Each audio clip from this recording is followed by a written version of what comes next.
Sa dami ng mga kilalang pangalan sa Bible, may isang pangalan na halos hindi napapansin, si Iska. Isang babaeng isang beses lang nabanggit, pero may lalim at misteryong dala ang kanyang pangalan. Minsan iniisip natin na para maging mahalaga sa plano ni God, kailangan tayong laging makita o marinig.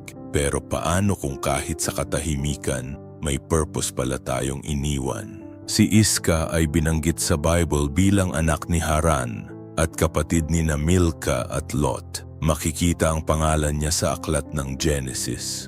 Ngunit kakaunti lang ang detalye tungkol sa kanya.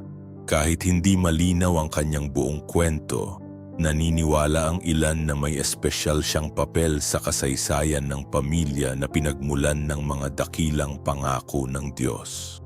Ipinapakita ni Iska na hindi lahat ng mahalagang tao sa Bible ay may mahabang kwento. Minsan, sapat na ang simpleng pagbanggit upang ipaalala na kilala tayo ng Diyos kahit hindi tayo napapansin ng mundo. Ang buhay ni Iska ay paalala na hindi kailangang maging sentro ng kwento para magkaroon ng saysay. Maraming tao ang pakiramdam ay hindi mahalaga dahil hindi sila napapansin. Pero sa mata ng Diyos, bawat pangalan ay may halaga. Tungkulin nating mamuhay ng may pananampalataya kahit walang pumapalakpak o nakakakita. Gawin ang tama, manatiling tapat, at magtiwala na ginagamit tayo ni Lord sa paraang hindi natin agad naiintindihan. Kahit tahimik ang role mo, pwede kang maging bahagi ng mas malaking plano niya.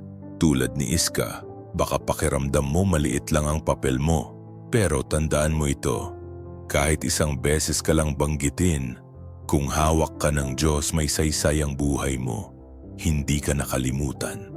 Nakikita ka niya, kilala ka niya at may purpose ka sa kanyang plano. Salamat sa pakikinig, kapatid. Ano ang natutunan mo ngayon?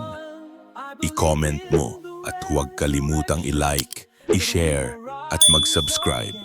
God bless. I believe in the name of Jesus, amen.